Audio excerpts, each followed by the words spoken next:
Mainman Mademan here. Y'all know how I get down. We talking boxing. Salute to the fam. Man, the thing is this. I'm listening to Bob Arum, right? And he talking about Devin Haney. And he is saying with Devin Haney, he wants him to, pass certain tests and stuff like that. You dig?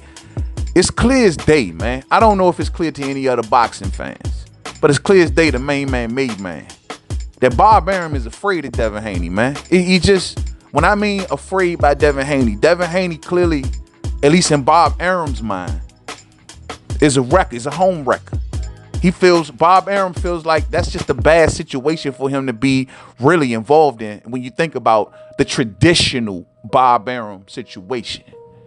The thing is, man, like, think about if Devin Haney and Teofimo Lopez really fought, right? Well, how does that really play out right now? I mean, you're talking two separate networks where you got Devin Haney down with DAZN, Teo down with ESPN, right? So they got to come together on a situation, which technically behind the scenes, I believe they truly rivals, but they still do business with one another when it's beneficial to one side or the other. The thing is, let's say if this comes, so you got two networks they got to come to an agreement. And then on top of that, you got two young rising stars that both networks like to tout out there as some of their rising talent. You know what I mean? So you putting that on the line with two different networks. Keep this in mind.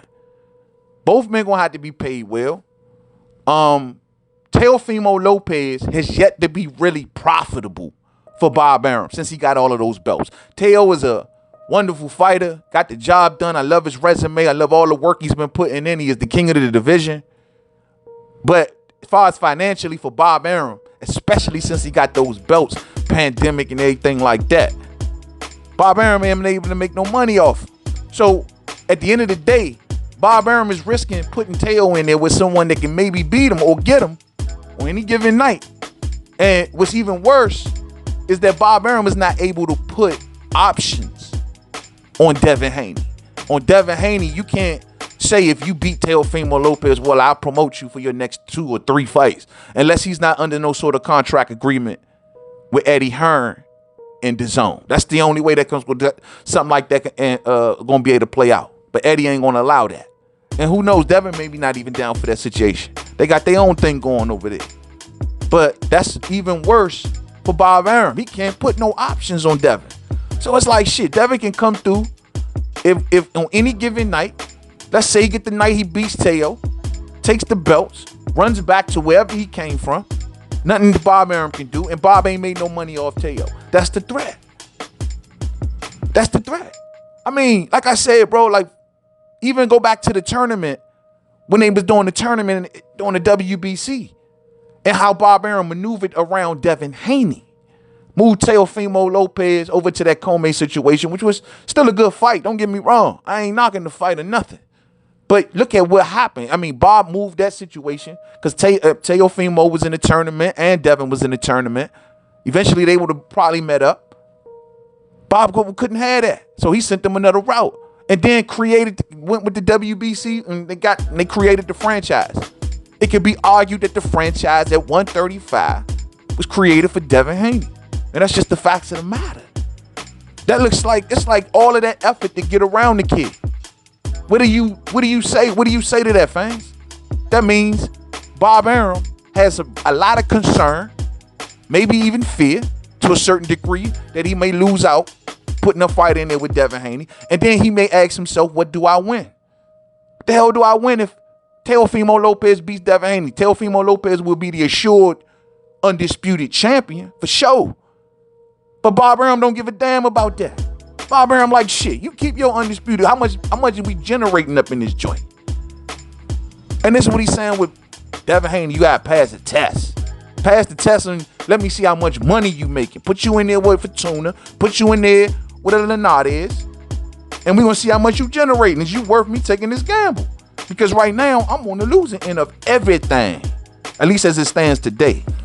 Now, I also said so that's the fear. When Teofimo Lopez approached Hearn and asked for $10 million, it would have been nice to see Hearn's side, find some money and try to make that happen for Devin Haney.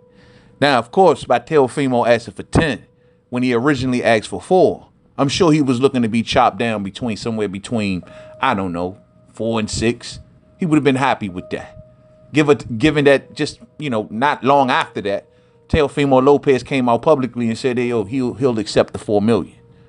So at the end of the day, that instance, that little run-in right there tells a lot.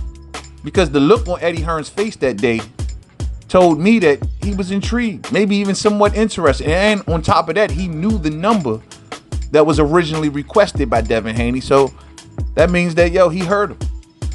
His concern was speaking in front of cameras and getting basically in trouble by Bob Arum and Top Rank. And clearly there was a line that Eddie Hearn was not willing to cross. Still hasn't crossed it today.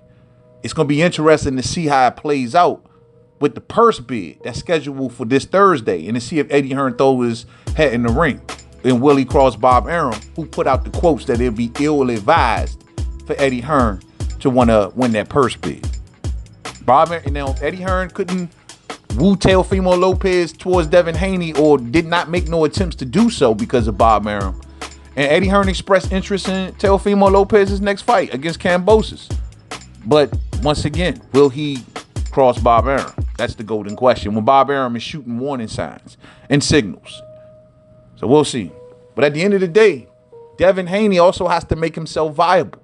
Or should I say Eddie Hearn has to make Devin Haney viable. Because clearly Bob Arum is thinking pay-per-view and big-name fights for Teofimo Lopez. He wants Ryan Garcia. He'll take that probably before anything. Or Gervonta Davis. Though he may not have options on those fighters neither, even if Teofimo Lopez loses, the fact is he feels as though that'll be a cash-out fight. Those will be fights where he'll make a significant amount of money through the pay-per-view, as opposed to just Eddie Hearn offering a bigger guarantee for Teofimo Lopez that won't do too well on pay-per-view, and Bob Arum will make less money. So that's just the whole deal of the situation. This is also one of the main reasons why I wanted Eddie Hearn and Devin Haney to maybe you say, you know what, give them the 10. Outbid everybody. Stay ahead of the game. That's my whole strategy. That was my whole strategy, especially when they have it and they can make it back in the future. Now, I'm sure that would have came with something for Devin Haney to have to sign and extend his time with Matchroom. But it would have got him the fight that he wanted. And it would have got him possibly an opportunity to become an undisputed champion. And it would have definitely paid off for future fights. So we'll see how this all plays out at the end, man. You dig? At the end of the day, Devin Haney has always put fear in Bob Arum for that main reason. Mainly because Teofimo Lopez can lose to Devin Haney. Lose possibly. And I'm not saying that that's the guaranteed results. But he can possibly lose to Devin Haney.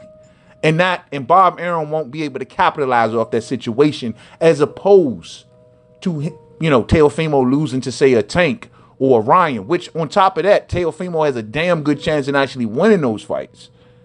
But even if he lost, it should do very well on pay-per-view with those names involved. And with Devin, Bob just doesn't know.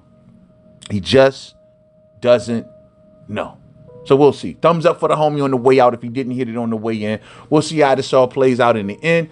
Devin needs to make himself a hot commodity, man. Go out here, get the job done in this next fight. Look spectacular doing it. Raise the temperature, raise the crowd levels, you know what I mean? Make everybody get a little loud talking about Devin Haney, and see how that plays out for him, man. Right now, it just doesn't seem like the profitable thing for Bob Arum to go towards Devin Haney, unfortunately, even though he has the true WBC belt. We all know how that goes. But it is what it is. To the next video. Peace out.